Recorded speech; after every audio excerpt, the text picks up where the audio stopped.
आता सायन्स 2 विज्ञान 2 चा हा दुसरा धडा आहे. त्याचं नाव आहे सजीवांची जीवन प्रक्रिया भाग 1.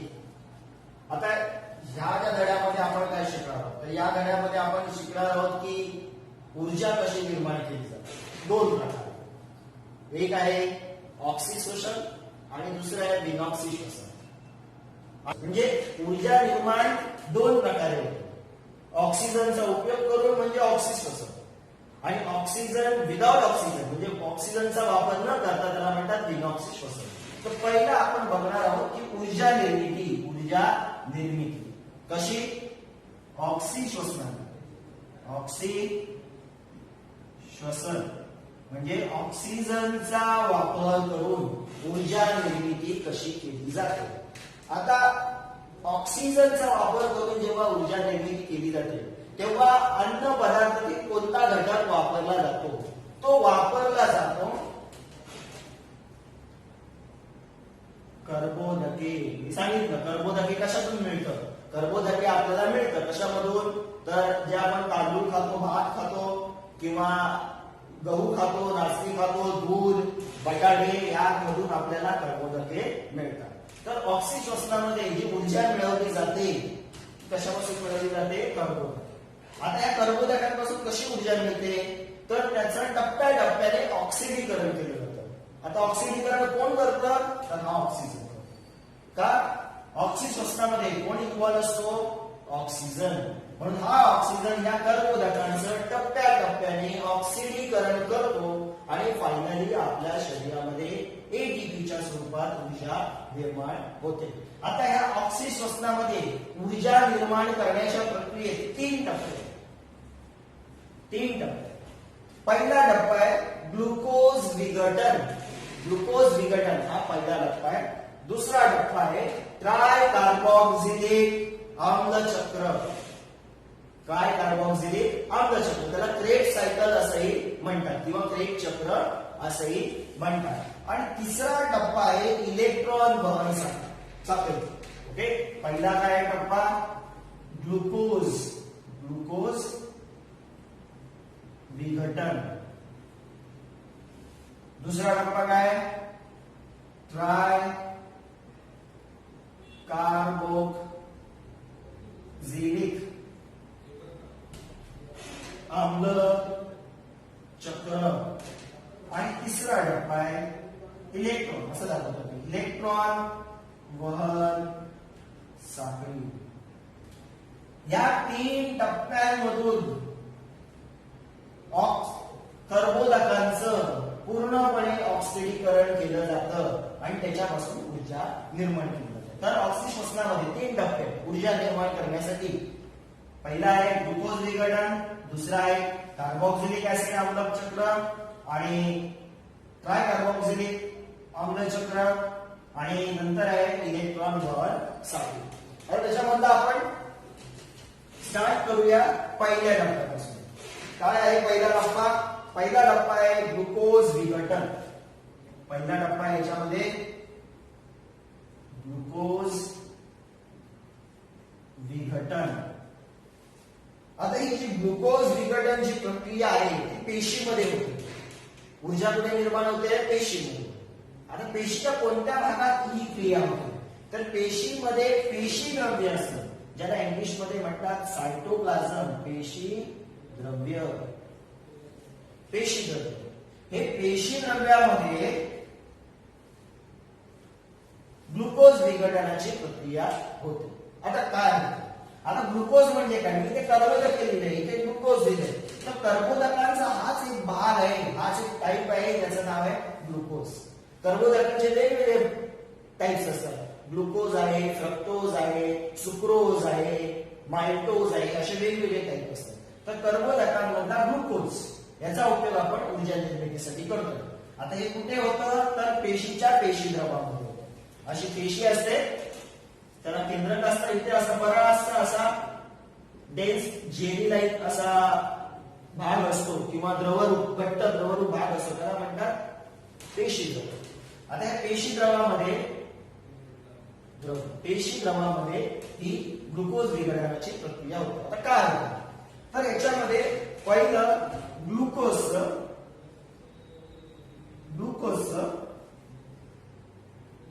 ऑक्सिजनच्या साहाय्याने ऑक्सिडीकरण केलं जातं. जेव्हा ऑक्सिजन घेतो आपण तेव्हा ऑक्सिडीकरण होतं आणि तयार होतं दोन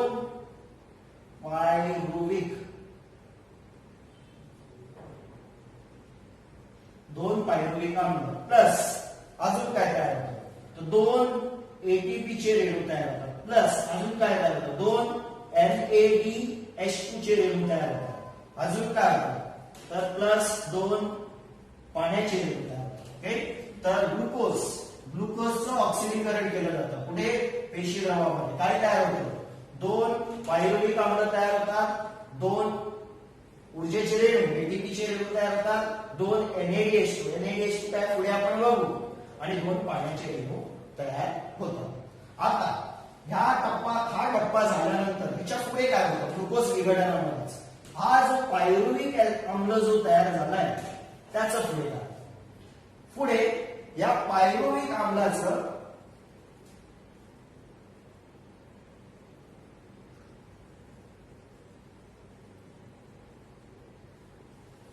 आम्लाचं रूपांतर होतं ऍसिटिल कोएन्झाइम ए. ऍसिटिल कोएन्झाइम ए. अजून काय तयार होतं, दोन रेणू तयार होतात कार्बन डायऑक्साइडचे. अजून काय होतं, दोन रेणू तयार होतात NADH2 चे. ओके, तर काय होतं लक्षात ठेवा, ऑक्सिजनच्या साहाय्याने कर्बोदकांच्या मदतीने ऊर्जा निर्माण केली जाते. तीन टप्पे. पहिला टप्पा आहे ग्लुकोज विघटन. कुठे होतं, पेशी द्रवामध्ये. कशापासून होतं, ग्लुकोजचं ऑक्सिडीकरण होतं, दोन पायरुव्हिक आम्ल तयार होतात, दोन ऊर्जेचे रेणू तयार होतात, दोन NADH2 चे रेणू तयार होतात, दोन पाण्याचे रेणू तयार होतात. आता हा पायरुव्हिक आम्ल जो आहे त्याचं परत काय तयार होतं, तर ऍसिटाइल कोएन्झाइम ए आणि दोन कार्बन डायऑक्साइडचे रेणू तयार होतात आणि दोन NADH2 चे रेणू तयार होतात. अशा प्रकारे या दोन अभिक्रियांमध्ये श्वसनाची पहिली जी टप्पा आहे ग्लुकोज विघटन ते संपलं. पहिला टप्पा आहे ग्लुकोज विघटन, ते आपलं संपलेलं आहे. तर श्वसनामध्ये ऊर्जा निर्मितीच्या प्रक्रियेतला पहिला टप्पा आपण बघितला, तो होता ग्लुकोज विघटन. आता आपण दुसरा टप्पा बघणार आहोत, त्याचं नाव आहे ट्राय कार्बोक्सिलिक आम्ल चक्र. त्याला TCA सायकल असे म्हणतात किंवा त्याला क्रेब चक्र असेही म्हणतात. ओके, तर दुसरा टप्पा आहे श्वसनामधला ऊर्जा निर्मिती करण्याच्या प्रक्रियेचा दुसरा टप्पा. पहिला ग्लुकोज विघटन बघितलं. ग्लुकोज विघटनामध्ये आपण बघितलं की ग्लुकोजचं पायरुव्हिक आम्लामध्ये रूपांतर होतं आणि पायरुव्हिक आम्लाचं ऍसिटाइल कोएन्झाइम ए मध्ये रूपांतर होतं. ही सगळी प्रक्रिया कुठे राबवली जाते, पेशी द्रव्यांमध्ये. आता TCA सायकल जे आहे, ट्राय कार्बोक्सिलिक आम्ल चक्र जे आहे, ते होतं तंतुकणिकामध्ये. पेशीच्या तंतुकणिकामध्ये होतं. आता जे ऍसिटाइल कोएन्झाइम ए जे तयार झालंय, कुठे तयार झालंय, पेशी द्रवामध्ये. ते येतं तंतुकणिकामध्ये पेशीच्या.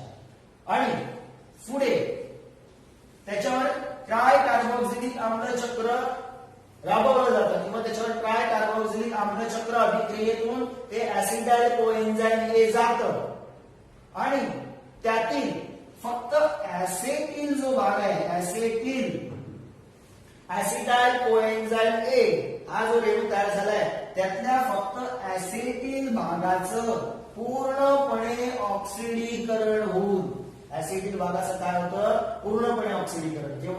जेव्हा ऍसिटाइल कोएन्झाइम ए हा रेणू जो तयार झालाय ग्लुकोज विघटनामध्ये, तो ट्राय कार्बोक्सिलिक आम्ल चक्र या अभिक्रियेतून जेव्हा जातो, त्याच्यावर जेव्हा ही अभिक्रिया राबवली जाते तेव्हा त्यातल्या ऍसिटिल भागाचं पूर्णपणे ऑक्सिडीकरण होऊन काय तयार होतं, CO2 तयार होतं, H2O तयार होतं, NADH2 तयार होतं, प्लस FADH2 तयार होतं आणि काय तयार होतं, तर ऊर्जा ATP. एवढं सगळं तयार. आता हा झाला ट्राय कार्बोक्सिलिक आम्ल चक्र म्हणजे दुसरा टप्पा तयार झाला. त्याच्यामध्ये ऍसिडिल कोएन्झाइमच्या ऍसिडिल भागाचं पूर्णपणे ऑक्सिडीकरण होऊन काय तयार होतं, या सगळ्या गोष्टी तयार होतात. आता पुढचा जो आहे तो आहे इलेक्ट्रॉन वहन साखळी. तिसरा टप्पा जो आहे तो आहे इलेक्ट्रॉन वहन साखळी. तिसरा टप्पा इलेक्ट्रॉन वहन साखळी हा पुढचा टप्पा इलेक्ट्रॉन वहन साखळी. आता इलेक्ट्रॉन वहन साखळीमध्ये काय होतं, तर वरील दोन्ही टप्प्यामध्ये काय ग्लुकोज विघटन आणि कार्बोक्सिलिक आम्ल चक्रामध्ये दोन गोष्टी तयार झाल्या होत्या, NADH2 आणि FADH2. ओके, याला म्हणतात फ्लॅव्हिन ऍडेनाइन डायन्यूक्लियोटाइड. पुस्तकात दिलेलं आहे याचं नाव तुम्हाला. आणि याला म्हणतात निकोटिनामाइड ऍडेनाइन डायन्यूक्लियोटाइड NADH2 आणि याला म्हणतात फ्लॅव्हिन ऍडेनाइन डायन्यूक्लियोटाइड FADH2 ला फ्लॅव्हिन ऍडेनाइन डायन्यूक्लियोटाइड. ही दोन्ही विकर जी तयार होतात वरील अभिक्रियेमध्ये त्यांच्यावर इलेक्ट्रॉन वहन साखळी अभिक्रिया राबवली जाते. म्हणजे हे इलेक्ट्रॉन वहन साखळी अभिक्रियेतून जातात आणि काय तयार करतात, तर हा प्रत्येक एक NADH2 तीन एटीपी तयार करतो, 3 ऊर्जेचे रेणू तयार करतो आणि प्रत्येक एक FADH2 2 ऊर्जेचे रेणू तयार करतो. अशा प्रकारे आणि ह्याच्यामध्ये अजून एक साइड प्रोडक्ट तयार होतं, ते असतं पाणी.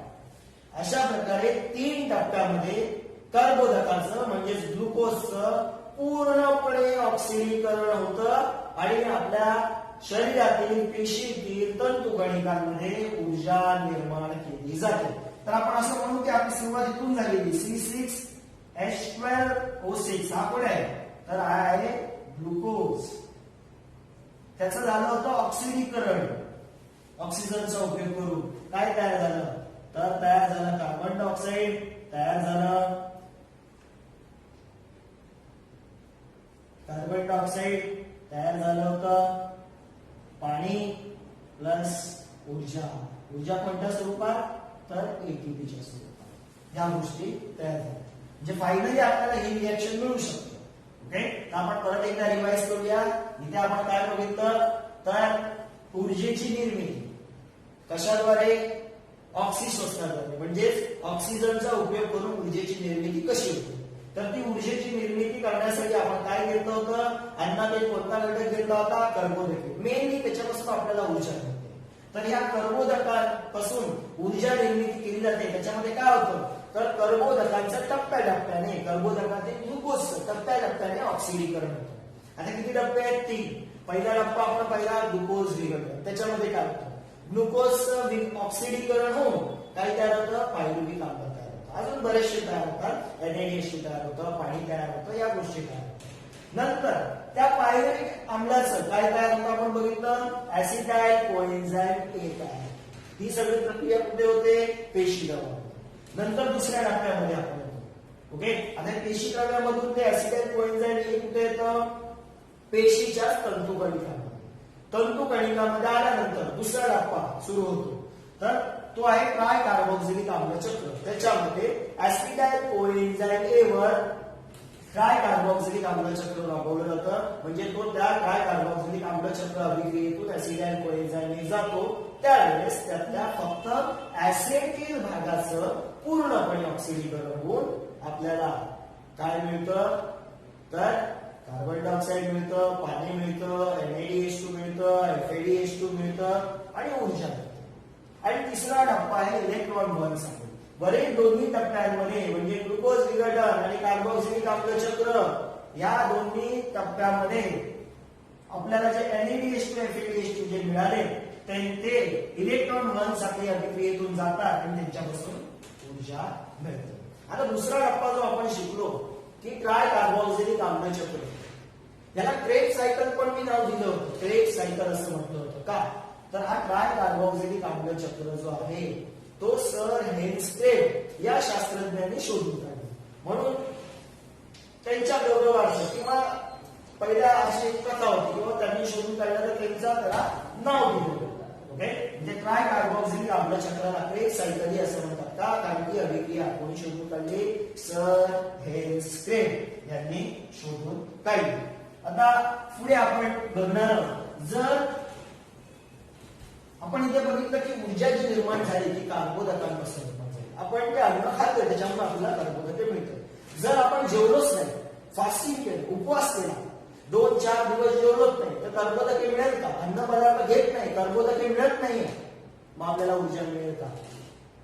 मिळते आपल्याला ऊर्जा. मग ती कशापासून मिळते? कर्बोदके तर नाही आहेत आपल्या शरीरामध्ये, आपण ते घेतच नाही अन्न, मग ती ऊर्जा कशापासून मिळणार? तर ती ऊर्जा मिळते, आपण अगोदर पाहिलं होतं की अजून 2 अन्न घटक असतात. एक असतं प्रथिने आणि दुसरं असतं स्निग्ध पदार्थ. हे 2 घटक आपल्या शरीरामध्ये असतात. मग जेव्हा आपण कर्बोदकांपासून आपल्याला ऊर्जा मिळत नाही, त्यावेळेस आपल्याला ऊर्जा मिळते या 2 घटकांपासून, प्रथिनांपासून, स्निग्ध पदार्थांपासून. ओके, तर तुमच्या पुस्तकात एक असं चार्ट दिलेला आहे, त्याच्यामध्ये दाखवलंय त्यांनी की कशा प्रकारे आपल्याला ती ऊर्जा मिळते. तर आपण स्टार्ट केलं होतं त्याच्यामध्ये ऑक्सिश्वसनामध्ये. पहिला होता आपला कर्बोदके. ओके, कर्बोदके मतलब आपण काय घेतलं होतं? ग्लुकोज. त्याचं होतं ग्लुकोज विघटन होतं, आपण बघितलं होतं. ग्लुकोज विघटन होतं हे बघितलं होतं. त्याच्यानंतर त्याच्यापासून पायरुव्हिक आम्ल तयार होतं, हे आपण बघितलं होतं. पायरुव्हिक आम्ल. त्याच्यानंतर त्याचं ऍसिटेट, मी इथे पूर्ण लिहत नाहीये, कोएन्झाइम हे तयार होतं. नंतर त्याच्यावर काय राबवलं जातं? क्रेब्स चक्र आणि इलेक्ट्रॉन वहन साखळी राबवली जाते. आणि फायनली आपल्याला काय मिळते? ऊर्जा. कोणत्या स्वरूपात? एटीपीच्या स्वरूपात. ओके, हे आपण जेव्हा अन्न घेतो तेव्हा आपल्याला कर्बोदके मिळतं. कर्बोदकांचं ग्लुकोज विघटन, पायरुव्हिक आम्ल तयार झालं, पायरुव्हिक आम्लाचं ऍसिटाइल कोएन्झाइम, क्रेब्स चक्र म्हणजे ट्राय कार्बोक्सिलिक आम्ल चक्रातून जातं, नंतर इलेक्ट्रॉन वहन साखळी आणि फायनली आपल्याला ऊर्जा मिळते. आता मी म्हणतोय की मी अन्न पदार्थ घेतच नाहीये, मग अशा प्रकारे ऊर्जा तयार होतात नाही. तर ऊर्जा कशी तयार? तर माझ्याकडे काय असतं? स्निग्ध पदार्थ हे असतात, स्निग्ध पदार्थ. अजून काय असतं आपल्या शरीरामध्ये? प्रथिने. ओके, आता स्निग्ध पदार्थ पासून जेव्हा ऊर्जा आपल्याला मिळणार तेव्हा स्निग्ध पदार्थ ब्रेक होतात, त्याचा रेणू तुटतो आणि त्याचं तयार होतं मेदाम्ल. मेदाम्लात रूपांतर होतं. मेदाम्लात रूपांतर झाल्यानंतर त्याचं रूपांतर होतं ऍसिटाइल कोएन्झाइम मध्ये. पुढे त्याचं क्रेब्स चक्र, इलेक्ट्रॉन वहन साखळी आणि ऊर्जा. प्रथिनांपासून कसं मिळतं? प्रथिनांचं विघटन होऊन, प्रथिने ब्रेक होऊन, त्यांचे रेणू तुटून त्याच्यापासून तयार होतं अमिनो आम्ल. या अमिनो आम्लाचं रूपांतर ऍसिटाइल कोएन्झाइम. पायरुव्हिक ऍसिड येतच नाही, ऍसिटाइल कोएन्झाइम होतं. पुढे क्रेब्स चक्र आणि ऊर्जा. म्हणजे जरी आपण अन्न घेत नाही, कर्बोदके घेत नाही, तरी आपल्या शरीराला ऊर्जा मिळते. ती कोणापासून मिळते? स्निग्ध पदार्थ. स्निग्ध पदार्थाचं रूपांतर मेदाम्लात होतं आणि प्रथिनांचं रूपांतर अमिनो आम्लात. हे आपण पुढे परत बघणार आहोत. स्निग्ध पदार्थ आणि प्रथिनांबद्दल पुढे बघणार आहोत. तर इथे फक्त असं लक्षात